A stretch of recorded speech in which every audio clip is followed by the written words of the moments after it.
আসসালামু আলাইকুম। খেলা দেখলাম বাংলাদেশের সোনার ছেলেদের, মানে আকাশ ভরা তারা, 6 রানে হারা সারা। বাকিটা আর বললাম না, এখন বললে তো আবার রেস্ট্রিক্টেডের একটা বিষয় আছে। ভিডিও শ্যুট করার মতো পরিবেশ নাই, গ্রামের বাড়িতে আসছি। খেলাটা দেখে ভাই মেজাজটা বিশেষ করেন এমনটাই খারাপ হলো, মনে চাইলো যে দরজার চিপেতে নিজের সুপারি নিজের চাপা দিই। কিন্তু ব্যথাটা যে আমি পাবো, ওদের তো কোনো ক্ষতি হবে না। ওদের ক্ষতি করতে পারলে, কিছু একটা করতে পারলে ভালো লাগতো। এতই দোয়া করলাম ভাই, শান্ত আউট হয় না, কোনো ক্রমে রান করছে, তা ওয়ানডে ম্যাচ আছে। সাকিব আল হাসানে কিছু একটা রান করিছে আজকে ভাই, বিশ্বাস করেন ভাষায় কোনো প্রকাশ করে মাঙ্গের নাতিদের যে কী করা উচিত আমি ভাষায় প্রকাশ করতে পারছি না ভাই।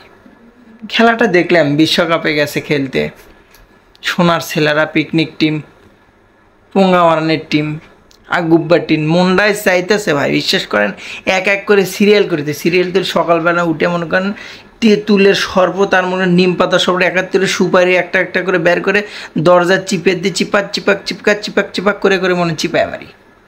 প্রত্যেকটা সুপারিতে চিপ দিয়ে মারতাম। প্রথম মারতাম বোর্ডের যেটি কর্মকর্তা আছে এটির থেকে শুরু করে, যে টিম সিলেকশন করেছে, যেটি মনে করেন দেশের 10 টাকা হলেও ক্রিকেট বোর্ডে ইনভেস্ট করছে জনগণের টাকা, 1 টাকা হলেও কিছুটা হলেও তো ইনভেস্ট পায়, কিছুটা হলে ট্যাক্স তো পায়। সেই টাকাটা যারা নিচ্ছে, বা বিসিবির যারা পরিচালক আছে মনে করেন, যারা মনে করেন নির্বাচক প্যানেল আছে, যারা মনে করেন টিম বানাচ্ছে, যারা মনে করেন বাংলাদেশ বোর্ডের সম্পৃক্ত যত ব্যক্তি একটা করে সুপারি খুলে দরজা চিপেত লাগে মনে করেন আস্তে করে, কোনোটা আস্তে জোরতাম, কোনোটা বগাত করে জোরে দিতাম, কোনোটা আস্তে দিতাম, কোনোটা মনে করেন আস্তে চিপ দিয়ে মারতাম। মনটা এরকম রাগ লাগতেছে ভাই। ইউনাইটেড আরবের সাথে প্রথম ম্যাচ হেরে গেলাম, মানলাম পরের ম্যাচ ঘুরে দাঁড়াবে। বাঘের বাচ্চারা, কিসের বাঘের বাচ্চা, বিড়ালের বাচ্চারা আজ কেমন খেলাটা দিল ভাই। কোনো খেলার কোনো মানে মান ইজ্জত ছলেমান যেটুকু ছিল, যেটুকু না মানুষের কাছে বলতাম ভাই আমাদের বাল হাসান আছে, আমাদের হচ্ছে যে অমুক আছে তমুক আছে, সে আছে, কিছু নাই ভাই।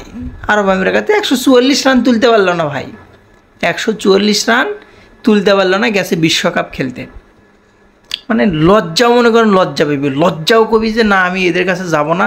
এরা যে পরিমাণ গন্ধ, লজ্জা A⁴ তাদের কাছে আছে। সো আমি তো লজ্জা স্কোয়ার, তাদের কাছে লজ্জা A⁴ আছে। সো আমার যাওয়া যাবে না তাদের কাছে।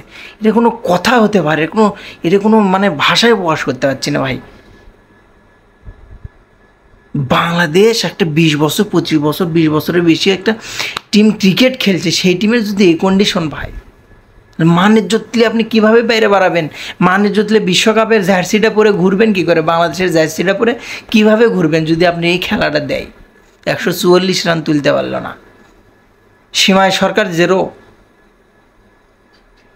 নাজমুল হোসেন শান্ত ওয়ানডে ম্যাচে যে ব্যাটিং, তৌহিদ হৃদয় আউট, সাকিব আল হাসান আউট, তারপরে যে কটা গেল আর এলো, মানে কি বলবো, যত তাড়াতাড়ি একটা মানুষের মনে হয় অন্য কিছু হয় না, তত তাড়াতাড়ি মনে ব্যাটিং করে আউট হয়ে চলে আসলো ভাই। লজ্জা দেখানোর মতো না।